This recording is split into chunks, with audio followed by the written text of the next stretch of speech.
Israel Iran சண்டை எங்கு தொடங்கியது? இஸ்ரேல் ஆபரேஷன் ரைசிங் லைன் அப்படின்னும் ஈரான் ட்ரூ ப்ராமிஸ் 3 அப்படின்னும் மோதிக்கொண்டதன் ஆரம்ப புள்ளி என்ன? ஈரானை இஸ்ரேல் வீண் வம்புக்கு இழுத்ததா என்பதை இப்போது பார்க்கலாம்.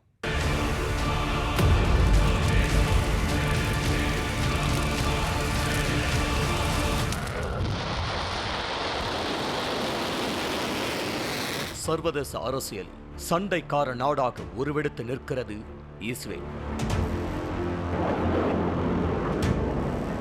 ஒரு பக்கம் இஸ்ரேல் தாக்குதலால் நிலைகுலைந்துள்ள காசாவின் கண்ணீர் முகம், இன்னொரு பக்கம் ஈரானுடன் மோதும் சிலிர்த்திட்டெழுந்த சிங்கம் என பெயர் கொண்ட ஆபரேஷன்.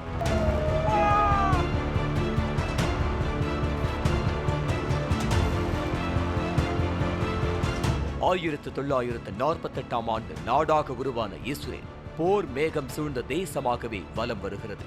அண்டை நாடுகளுடன் போர் புரிவது இஸ்ரேலுக்கு தவிர்க்க முடியாத விஷயமாக மாறிவிட்டது. 2006 லெபனானின் ஆயுத குழுவான ஹிஸ்பெல்லாவுடனான போரையும் 2023 ஹமாஸுடன் தொடங்கிய போரையும் தற்போது வரையிலும் தொடரும் இஸ்ரேலின் போர் அத்தியாயத்தில் புதிய அத்தியாயமாகி உள்ளது ஈரான்.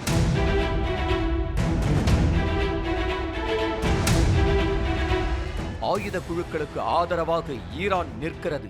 அதனால் ஈரானின் அணுசக்தி மையங்கள் மீது தாக்குதல் நடத்தியதாகவும், இது ஆபரேஷன் ரைசிங் லயனின் ஒரு பகுதி எனவும் இஸ்ரேல் பிரதமர் பெஞ்சமின் நெதன்யாகு ஈரான் மீதான தாக்குதலுக்கு நியாயம் கற்பிக்கிறார்.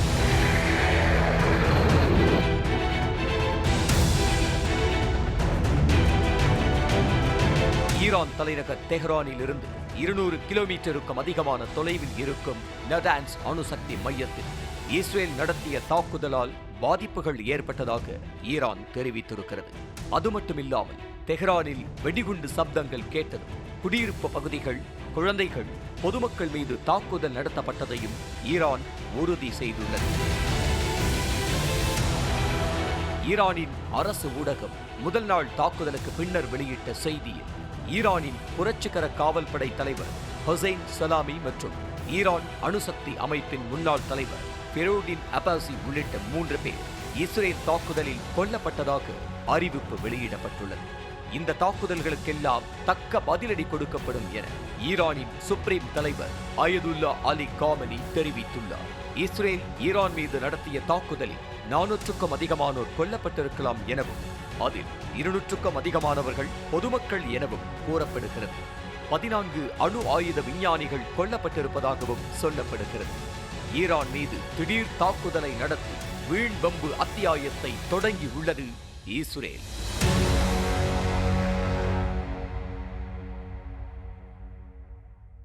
இஸ்ரேலின் தாக்குதலுக்கு தக்க பதிலடியை தந்தது ஈரான். உலகின் பாதுகாப்பான வான் அமைப்பை வைத்துள்ளோம் என கொக்கரித்த இஸ்ரேலை அசைத்து பார்த்தது ஈரானின் வலிமை. காரிருளை கிழித்து ஒளியாக ஈரான் இஸ்ரேலை திருப்பி அடித்தது.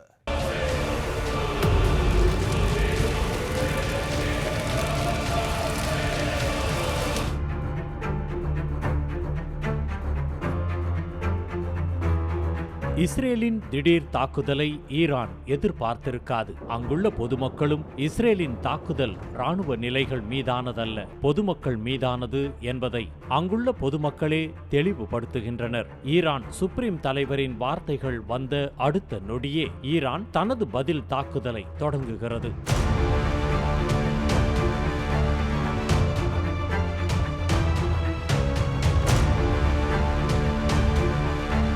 ட்ரூ ப்ராமிஸ் 3 என்ற பெயரில் தாக்குதல்களை தொடர்ந்தது ஈரான். ஈரான் நடத்திய தாக்குதலில் இஸ்ரேலில் சுமார் 24 பேர் கொல்லப்பட்டுள்ளதாக இஸ்ரேல் தெரிவிக்கிறது. ஆனால் இஸ்ரேல் மீதான ஈரானின் தாக்குதலை முக்கியமானதாக எடுத்துக்கொள்ள சில காரணங்கள் உள்ளன.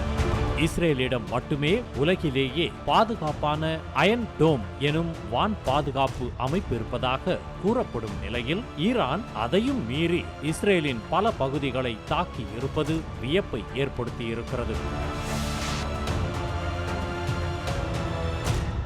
இஸ்ரேல் மீது ஈரான் 100க்கும் அதிகமான ஏவுகணைகளை ராணுவ நிலையங்களை நோக்கி ஏவியதாக சொல்லப்படுகிறது. குறிப்பாக டெல் அவிவ், இஸ்ரேலின் விமானப்படை தளங்களை ஈரான் ஏவுகணைகள் தாக்கியதாக கூறப்படுகிறது. அது மட்டுமல்லாமல் அயன் டோம் பகுதியிலும் பாதிப்பை இந்த ஏவுகணைகள் ஏற்படுத்தியதாக சொல்லப்படுகிறது. இது மட்டுமல்லாமல் 300க்கும் அதிகமான தற்கொலை படை ட்ரோன்கள் மூலமாக ஈரான் இஸ்ரேலை தாக்கியுள்ளது.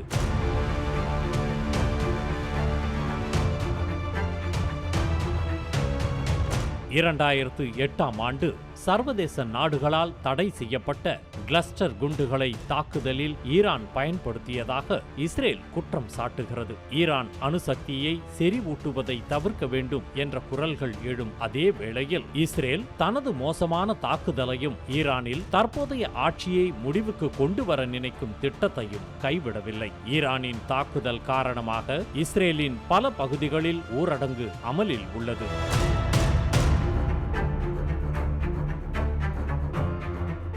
படைபலமிக்க நாடுகளாக இஸ்ரேல் மற்றும் ஈரான் இருந்தாலும் மற்ற மோதல்களில் இல்லாத அளவுக்கு இந்த தாக்குதலில் பயன்படுத்தப்பட்ட ஆயுதங்கள் சர்வதேச அளவில் கவனம் ஈர்த்தன. அதிலும் அமெரிக்கா பயன்படுத்தியவை அதிநவீன ஆயுதங்கள்.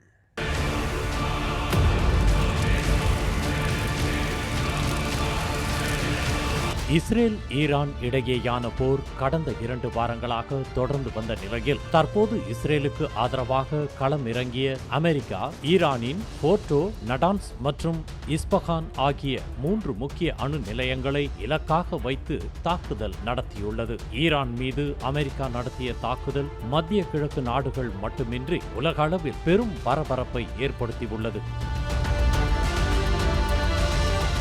ஈரானின் அணுசக்தியை முடக்கும் நோக்கில் ஈரானின் வான் பாதுகாப்பு அமைப்புகள் மற்றும் ஏவுகணை உள்கட்டமைப்பை குறிவைத்து அமெரிக்கா தாக்கியுள்ள நிலையில் அதற்கு அமெரிக்கா பயன்படுத்திய B-2 ஸ்டெல்த் பாம்பர்ஸ் விமானங்கள் மற்றும் GBU-57 பங்கர் பஸ்டர்ஸ் வெடிகுண்டுகள் பெரும் கவனத்தை ஈர்த்துள்ளது.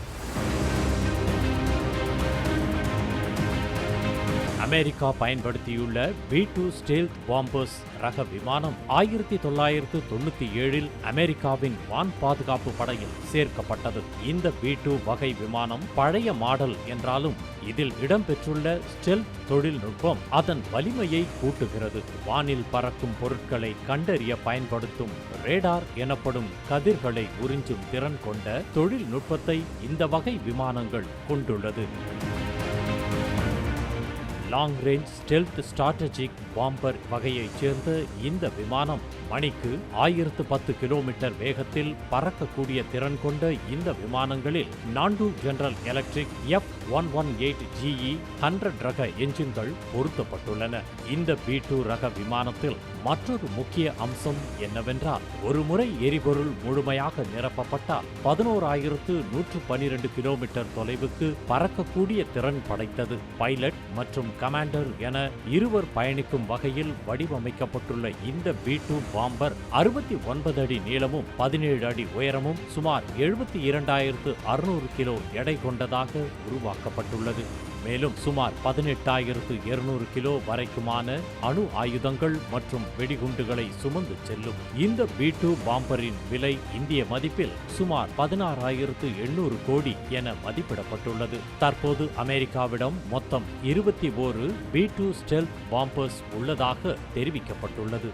B-2 ஸ்டெல்த் பாம்பர்ஸ் விமானங்கள் மூலம் ஈரான் மீது வீசப்பட்ட வெடிகுண்டுகள் GBU-57 MOP பங்கர் பஸ்டர் எனப்படும் மிகவும் பாதுகாப்பான இடங்களில் இருக்கும் ஆயுதங்களையும் நிலையங்களையும் தகர்க்கும் திறன் கொண்டது. தடிமனான எஃகு உரைகளால் உருவாக்கப்பட்ட இதே அளவிலான மற்ற குண்டுகளை விட குறைவான வெடிமருந்துகளே இந்த பங்கர் பஸ்டரில் நிரப்பப்பட்டிருக்கும். தகர்க்க வேண்டிய இடத்தை நெருங்கும் வரை இந்த பங்கர் பஸ்டர்களுக்கு எந்தவித சேதாரமும் நிகழாத வண்ணம் வடிவமைக்கப்பட்டுள்ளது. 13,600 கிலோ எடையும் 20.5 அடி நீளமும் கொண்ட இந்த பங்கர் பஸ்டர்கள் பூமிக்கடியில் 200 அடி வரை சென்று துல்லியமாக தாக்கி அழிக்கும் நோக்கில் வடிவமைக்கப்பட்டுள்ளது. ஒவ்வொரு B-2 ரக விமானங்களும் 2 பங்கர் பஸ்டர் குண்டுகளை சுமந்து செல்லும் வகையில் வடிவமைக்கப்பட்டிருக்கிறது. மொத்தம் 14 பங்கர் பஸ்டர் குண்டுகள் ஏவுகணைகளை ஈரான் மீது வீசிய அமெரிக்க 6 B-2 பாம்பர்கள் மூலம் 12 பங்கர் பஸ்டர் குண்டுகளை போர்ட்ரோவிலும் 2 பங்கர் பஸ்டர் குண்டுகளை நடான்ஸிலும் வீசியுள்ளது. மேலும் நடான்ஸிலும் இஸ்பானிலும் கடற்கரையில் இருக்கும் நீர்மூழ்கி கப்பல்களால் 30 குரூஸ் மிசைல்களையும் ஏவியுள்ளது அமெரிக்கா. இஸ்ரேலின் அயன் டோம் உள்ளிட்ட வான் பாதுகாப்பு அமைப்புகள் சேதமடையச் செய்யும் வகையில் ஈரானிய புரட்சிகர காவல் படை உருவாக்கியுள்ள ஏவுகணைதான் ஃபதா ஏவுகணை. இஸ்ரேலின் அயன் டோம் போன்ற மேம்பட்ட வான் பாதுகாப்பு அமைப்புகளை தகர்க்கும் வகையில் ஃபதா 1 வடிவமைக்கப்பட்டதாக ஈரானிய புரட்சிகர காவல் படை தெரிவிக்கிறது. ஹைப்பர்சோனிக் பாலிஸ்டிக் ஏவுகணையான ஃபதா 1ஐ 2023இல் ஈரான் அறிமுகப்படுத்தியது. திட எரிபொருள் மூலம் இயங்கும் ஹைப்பர்சோனிக் பாலிஸ்டிக் ஏவுகணையான ஃபதா 1 200 முதல் 450 கிலோ எடையுள்ள வெடிபொருட்களை சுமந்து மணிக்கு 16,000 கிலோமீட்டர் முதல் 18,000 கிலோமீட்டர் வேகத்தில் ஒலியை விட 5 மடங்கு வேகத்தில் பறந்து 1400 கிலோமீட்டர் தூரம் வரை சென்று இலக்கை துல்லியமாக தாக்கும் திறன் கொண்டது என ஈரான் தரப்பில் தெரிவிக்கப்படுகிறது. ஈரானின் தகவல்படி வெறும் 7 நிமிடங்களில் இஸ்ரேலை தாக்கும் வல்லமை கொண்டதாக ஃபதா 1 ஹைப்பர்சோனிக் கருதப்படுகிறது. 12 மீட்டர் நீளமுள்ள இந்த ஏவுகணை காற்றில் இருக்கும்போது அவற்றின் பாதையை மாற்றும் திறனை கொண்டுள்ளது எனவும் இதனால் இந்த ஏவுகணைகளை கண்டறிந்து தாக்கி அழிப்பது கடினம் என கூறப்படுகிறது. இத்துடன் மேலும் பல மேம்படுத்தப்பட்ட லேட்டஸ்ட் டெக்னாலஜிகளுடன் ஃபதா 2 ஹைப்பர்சோனிக் பாலிஸ்டிக் ஏவுகணைகளை ஈரான் தன்வசம் வைத்துள்ளது.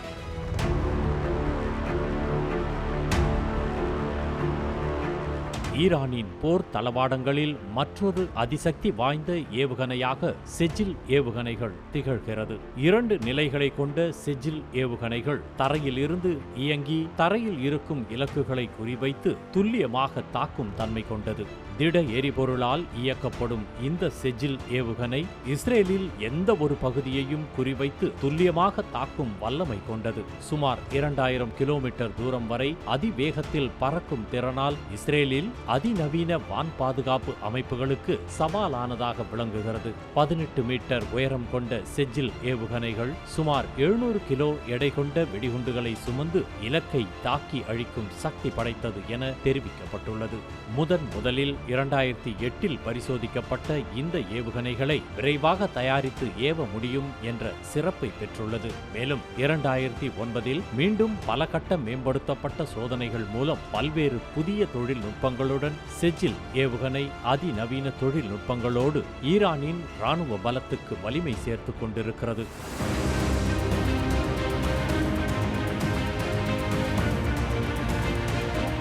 அயன் டோம் இஸ்ரேலில் அதிநவீன வான் பாதுகாப்பு அமைப்பான அயன் டோம் உலக நாடுகளின் மத்தியில் பெரும் ஆச்சரியத்தை ஏற்படுத்திய ஒரு டெக்னாலஜி. அயன் டோம் என்ற வான் பாதுகாப்பு அமைப்பு இஸ்ரேலில் எல்லைகளை கவசம் போல் பாதுகாக்கிறது. இந்த அயன் டோமில் ரேடார், கட்டுப்பாட்டு அறை, ஏவுகணைகள் பொருத்தப்பட்ட கவச வாகனம் உள்ளிட்டவை இணைக்கப்பட்டுள்ளது.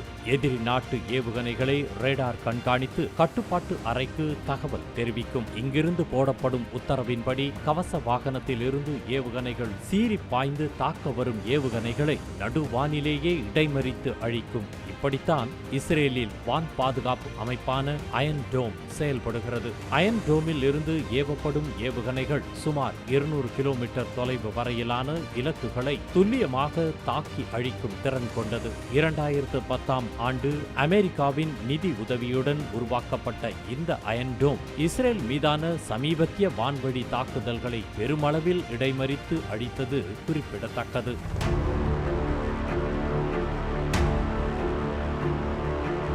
மேலும் அமெரிக்க ராணுவத்தின் தரப்பில் தாட் என்ற வான் பாதுகாப்பு கவசமும் இஸ்ரேலில் நிறுவப்பட்டிருக்கிறது.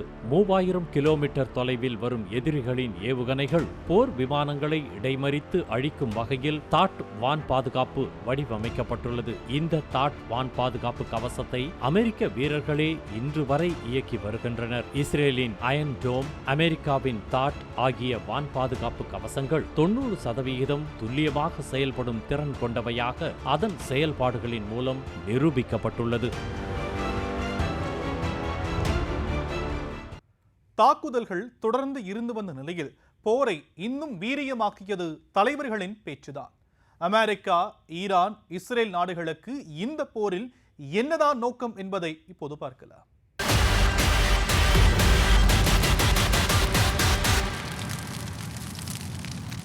A short time ago, the U.S. military carried out அமெரிக்க ராணுவம் ஈரானோட 3 முக்கிய அணுசக்தி நிலையங்களை துல்லியமா தாக்கி அழிச்சிருக்கு. ஃபோர்டோ, நடான்ஸ் மற்றும் ஈஸ்பஹான் இந்த இடங்களோட பெயர்களும் அவங்க இங்க கட்டி எழுப்பி இருக்கிற அழிவு அமைப்புகளும் எல்லாருக்கும் தெரிஞ்சதுதான். எங்களோட நோக்கம் ஈரானோட அணு வளர்ச்சியை அழிக்கிறது, பயங்கரவாதத்தை ஆதரிக்கிற நாட்டோட அணு ஆயுத அச்சுறுத்தலை தடுத்து நிறுத்துறது.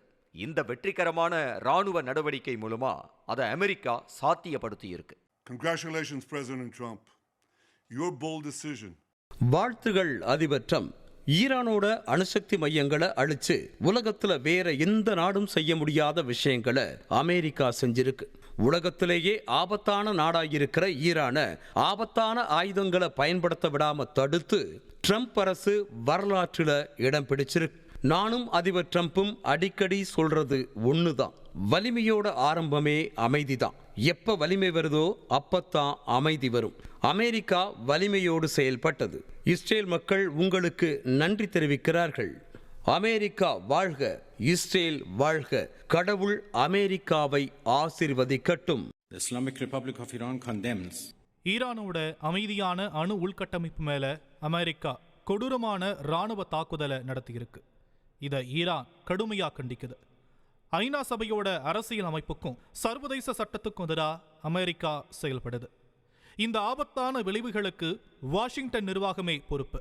ஐக்கிய நாடுகள் சபையோட உறுப்பு நாடா இருக்கிற ஈரானுடைய இறையாண்மைக்கு எதிராகவும் இன அழிப்பு நோக்கம் இருக்கிற இஸ்ரேலோட சேர்ந்து ஈரான் மேல தாக்குதல் நடத்தினது மனித குலத்துக்கு எதிரானது. அமெரிக்கா முடிவில்லாத போர்ல இருந்து விலகணும்னு தேர்தல் நேரத்துல வாக்குறுதி தந்தனால தான் ட்ரம்ப் தேர்வு செய்யப்பட்டார். அவர் ஒப்பந்தங்களை மீறி ஈரானையும் அமெரிக்கால வாக்களித்த மக்களையும் ஏமாத்தி இருக்கிறார். அமெரிக்க குடிமக்களுடைய உயிரையும் செல்வத்தையும் குடிச்ச இஸ்ரேல் அரசோட முன்னேற்றத்திற்காக, ஒரு போர் குற்றவாளியோட விருப்பத்திற்காக இதை ட்ரம்ப் செய்யறாரு.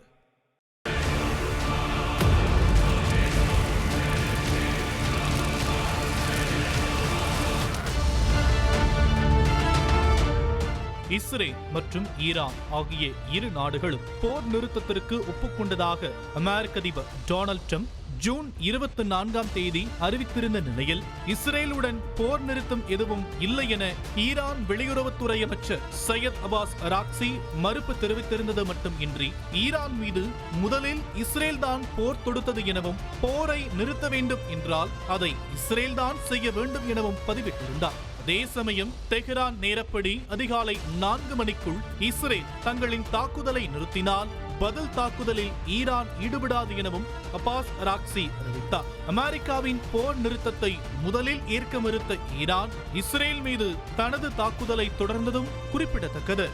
ஆனால் அதற்கு பிறகு கடந்த 12 நாட்களாக தொடர்ந்து நடந்து வந்த இஸ்ரேல் ஈரான் இடையேயான போரை நிறுத்திக் கொள்வதாக ஈரானின் அரசு ஊடகம் அறிவித்தது. இந்திய நேரப்படி காலை 9:30 மணி முதல் இந்த போர் நிறுத்தம் அமலுக்கு வந்துள்ளதாக தகவல்கள் வெளியானது. இஸ்ரேல், ஈரான், அமெரிக்கா ஆகிய 3 நாடுகளுமே போர் நிறுத்தத்தை உறுதி செய்தாலும் தற்போது வரை இந்த நாடுகளுக்குள் முழுமையான உடன்பாடு ஏற்படவில்லை என்பதும், தாக்குதல்களால் உயிரிழந்த பொதுமக்கள் 2 நாடுகளிலும் ஏற்பட்டுள்ள உள்கட்டமைப்பு பாதிப்புகளுக்கு தீர்வு காணாத நிலையில் இது ஒரு தற்காலிக ஏற்பாடாக இருக்குமே தவிர இஸ்ரேல் ஈரான் பிரச்சனைகளுக்கு நிரந்தர தீர்வு எட்டப்படாமலேயே தொடர்கிறது.